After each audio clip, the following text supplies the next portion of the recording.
All right, hi, welcome back, Attorney Steve Honor, and welcome to another exciting video, although it be a little makeshift whiteboard, mini Attorney Steve whiteboard here. But we are talking today a very important video about state action. Now, this is very timely with a lot of things that are going on. We see this Donald Trump, former president, lawsuit against Facebook, a private company. See a lot of things. Can this private restaurant, can they violate my rights? Is that a constitutional right? Everybody's talking Constitution. But there's a very important thing that you need to know if you're talking about bringing a constitutional type of claim. You need to understand the legal principle of state action. State action. Without further ado, let's head to Attorney Steve's mini litigation whiteboard. Okay, let me get a little slack here. So we're talking about state action. So state action is something you have to be able to show in order to have standing in a court of law. You may hear the word, you have no standing. So in other words, if I go into a private restaurant and they say, sir, get out of here, we don't like you, we don't like you're religious, get out of here, we don't like you.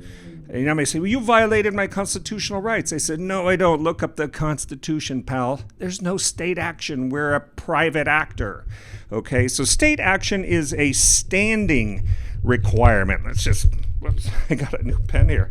I haven't even opened it up yet. So let's take out our pen and let's put S for standing. It's a standing requirement. So you have to show state action in order to bring a claim of a constitutional violation. Here's some common examples. A constitutional violation, whether it be your state law that you're alleging is being violated, your federal constitution. So every state has a constitution, every federal government has a constitution. Some of your big ones, and it would apply basically to the Constitution and the amendments. So here in our federal Constitution, we have our Bill of Rights. Let's say, I think there's 27 amendments or so, but the first 10 are known as the Bill of Rights, okay? These are the big ones that people are always complaining of. The First Amendment, the freedom of speech, okay? It's like, why aren't you letting me talk? Well, it's a private business, sir. If you can talk, go out in the street, go out in the public, okay? Those kinds of things.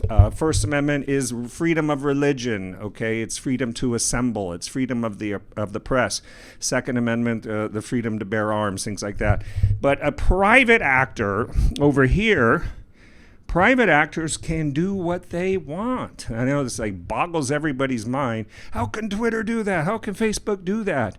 Well, they're private actors. If they're getting federal funds, that would be a different story, okay? Because now you're a federally funded. You have what I'm going to talk to. One of the ways to find it is a symbiotic relationship or a substantial nexus between the government and the private actor. Okay, now this private actor, by the way, this can be your state. This can be a federal government. This can be your local city council. Anyone that's like a state actor. It can be their officers and directors. Anybody under the color of law, okay, acting as a paid official, that kind of thing. There's a lot of different constitutional violations that can arise. Give me just 1 second there. But you have a lot of different, but you have to be able to show one of these grounds. And I think probably the easiest one is just to make a strong argument that the action of the wrongdoer is fairly attributable. Number one, fairly attributable to the state, local, federal government, fairly attributable. What does that mean? Do you want some examples? It could be anything that you can make a good faith argument is fairly attributable to the acts of the government, okay? Number two, a nexus. There's a substantial nexus or a connection between the private and the government actor. That's very similar to what we call a substantial nexus. So in your cases, when you're bringing a constitutional claim, maybe it's a freedom of speech claim or violating my religious freedom rights, okay? Those are big things we're seeing today. You need to show that nexus. Why do you have standing? Why is this a state actor, okay? Again, the joint action, the symbiotic relationship, as we talk about, a symbiotic relationship, argue those facts. There was another case back from law school, the company town. I think this was the one with the Jehovah's Witness that was passing out leaflets. I think they put him in jail for passing out leaflets. And he said, "What are you doing?" "I'm exercising my First Amendment rights." And they said, "No, you're not. You're in company property here." And they said, "Well, the company is so big that it's just like it's acting just as if it was a town. That's how big it is. They had housing and everything. So it was more like a campus, like a company campus. And there was a case that said that's a company town." So that's a real interesting one. Another one that I think maybe we're going to be seeing more in these social media type cases, a public function. These social media companies have become so big now that it's almost an essential public function. So I don't know what they're going to argue in these cases and others that are bringing. I think you're going to see a lot of these words in your complaint. You're going to see a lot of these things being brought. And the last one I put here is judicial enforcement. Okay, so this was the case where somebody wanted to enforce a racial covenant. They said maybe none of this race or none of these types of people can, and it's in the CC&Rs.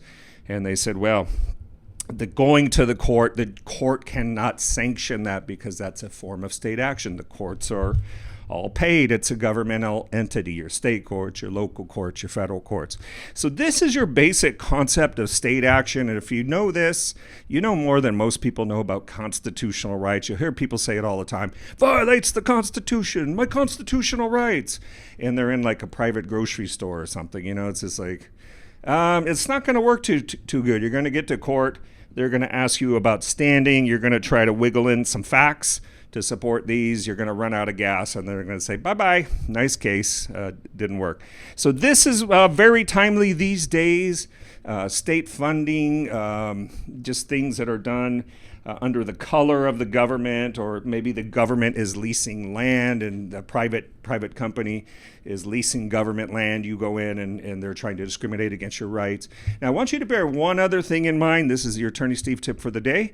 This is what we call being smarter than your average bear. There is one constitutional amendment, this is very important, that does apply even to solely private actors. Can you guess which one? Anyone? Big points. If you get this one, you're going to nail it on the bar exam. Which one? 13th Amendment. 13th Amendment, what we call one of the Civil War amendments. And that's an amendment that says that it outlaws all badges and incidents of slavery. So the 13th Amendment can be a very strong, powerful tool even against these private actors. And again, we're going to see a lot of that coming up with all the things that are going on right now. So that's Attorney Steve's tip for the day, litigation whiteboard, mini whiteboard. I hope this is okay. I know it's probably hard to see. I'm going to be working on trying to get a little better lighting in here and making this better. But I hope you're all having a great day, being nice to each other, and make sure you're going to subscribe. All right. Have a great day. Attorney Steve out.